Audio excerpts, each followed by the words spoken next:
Welcome to here everyone.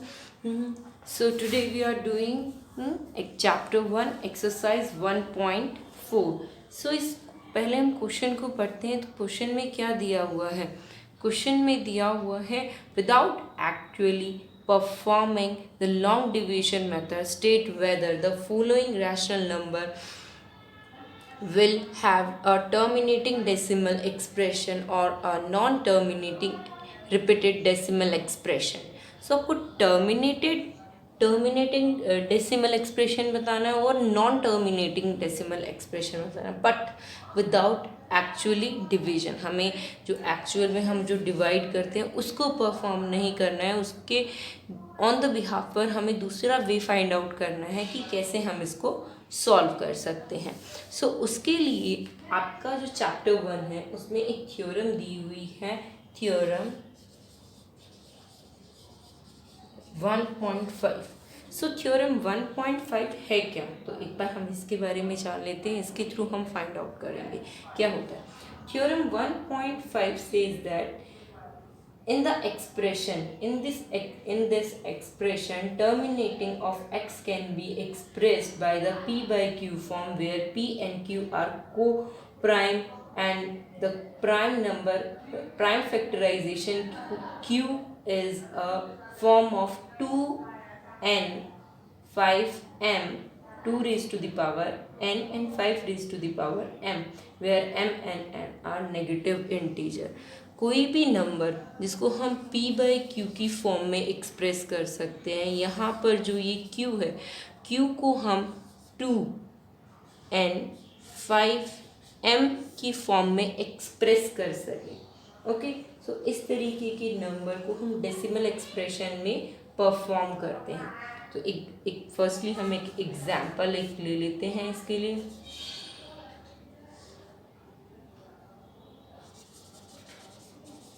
Example हम ले लेते हैं, जैसे हमारे पास एक नंबर दिया हुआ है, इन्होंने 0.275। ओके, सो यहाँ पर मैंने डेसिमल को रिमूव किया, मेरा क्या हो गया 1000 आ गया, क्योंकि 3 डेसिमल के बाद 3 टर्म्स थी, मैंने उसको डेसिमल को रिमूव किया यहाँ से।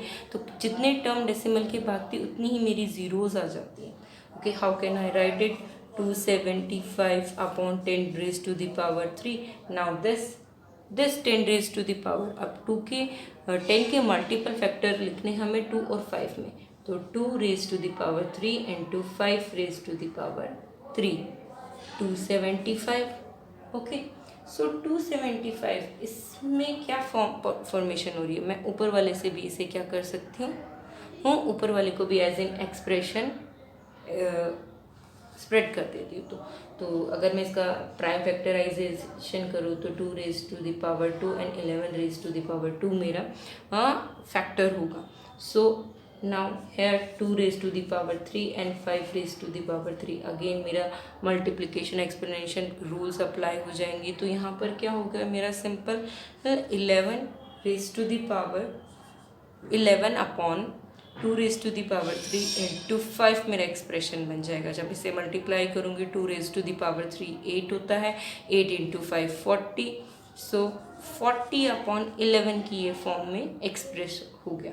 इस परफॉर्मेंस को मैं अपोजिट भी ले जा सकती हूँ। अगर मेरे से कोई पूछा गया है 40 है, उसको उसके डेसिमल को कुछ इस तरीके से परफॉर्म कीजिए। Okay, so now we are reaches to question number 1। हम क्वेश्चन नंबर 1 की तरफ बढ़ते हैं। सो जो ये एक्सप्रेशन आपको फर्स्ट पार्ट दिया हुआ है 13 अपॉन 3125। ओके, ऐसे एक्सप्रेशन दिया हुआ है और मुझे फाइंड आउट करना है कि इसका जो डेसिमल एक्सप्रेशन कैसा होगा, टर्मिनेटिंग होगा या नॉन टर्मिनेटिंग होगा, किस तरीके से होगा।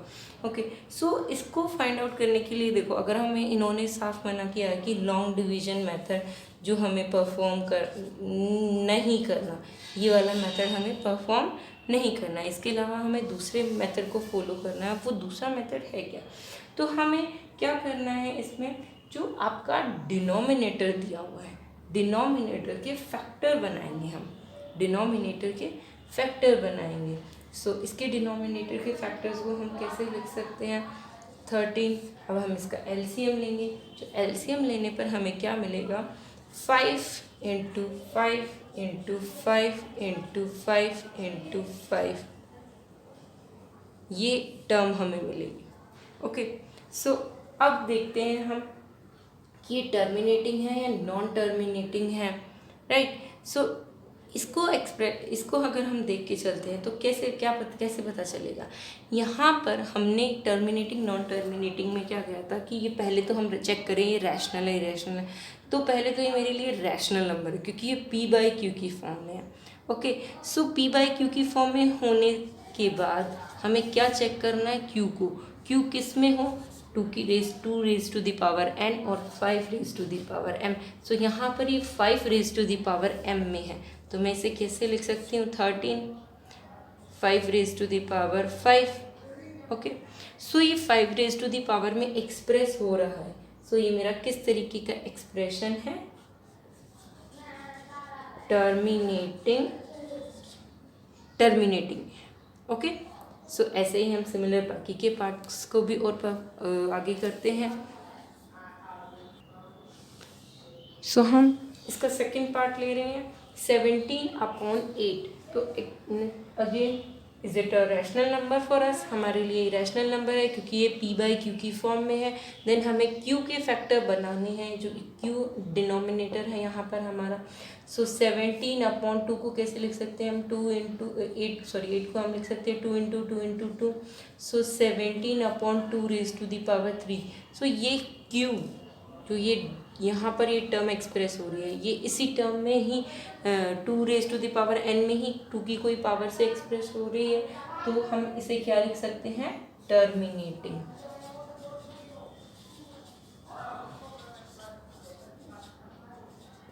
Decimal expression. Now question number 3, यहाँ पर 3 पर आते हैं सेम।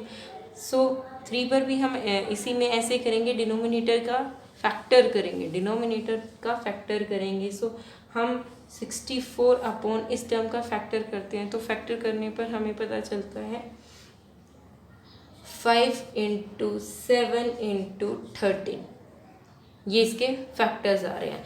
सो यहाँ पर चेक करते हैं, देखो 5 है और ये 5 इस क्यू से मिल रहा है, राइट, इस वाली टर्म से मिल रहा है, बट ये दोनों टर्म तो नहीं एक्सप्रेस हो रही इसके साथ। यहाँ पर तो बोला ही नहीं गया कि 7 और 13 भी हो, तो इसीलिए ये हमारा क्या नंबर हो गया, नॉन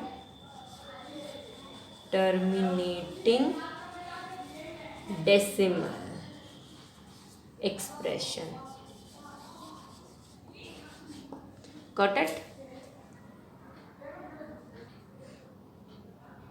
सो अब हम फोर्थ पार्ट लेते हैं। फोर्थ पार्ट में हम सिमिलर यही एक्सप्रेशन करेंगे, yes it is a rational number in the form of p by q. Now we expand this q in a prime factorisation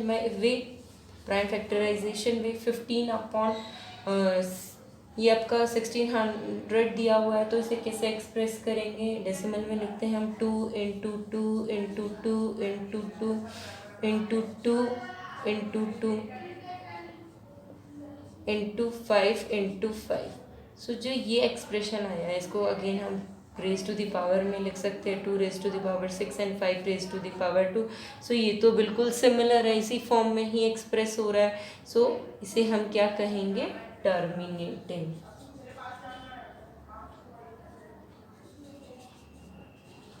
decimal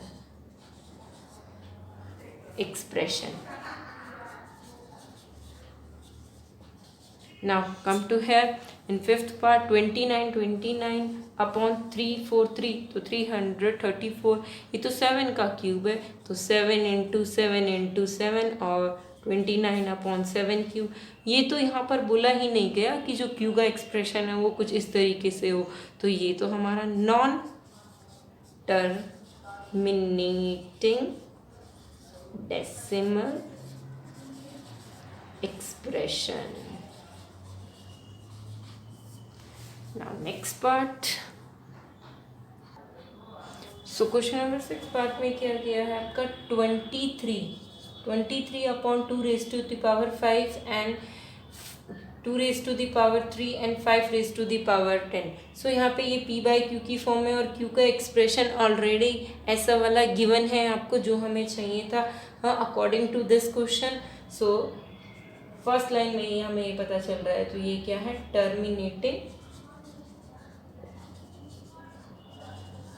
decimal expression. Now come to hair.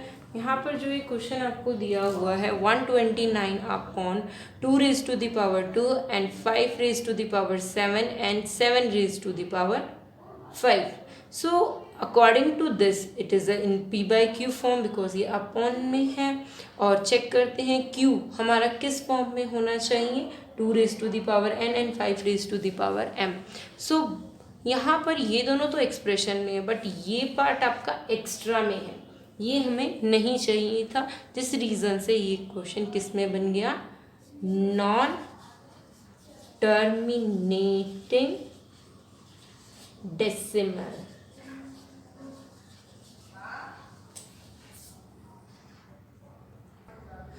So 8 part देखते हैं हम. 8 part में क्या है आपका 6 upon 15. सो 6 upon 15 को हम कैसे लिख सकते हैं, 3 इंटू 5 अगेन का non terminating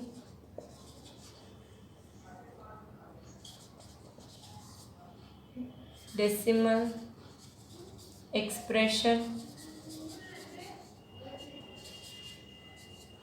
now here 35 upon 50.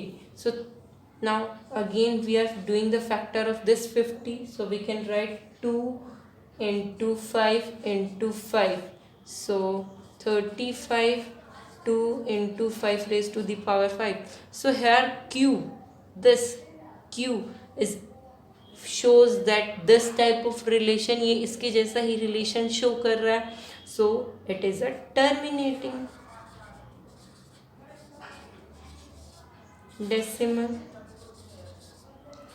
expression. Now here 77 upon 210. सो 210 अगर मैं इसको 0 को कवर कर दूँ 21 जैसा ही लग रहा है. और इसका एक्सप्रेशन अगेन 3 के साथ और 7 के साथ आने वाला है. सो 7 upon 2 into 5 into 3 into 10, sorry 3 into 7. Again यहाँ पर ये दोनों तो सिमिलर है बट ये दोनों एक्स्ट्रा में आ रही है हमारे पास. तो ये क्या बन रहा है, नॉन टर्मिनेटिंग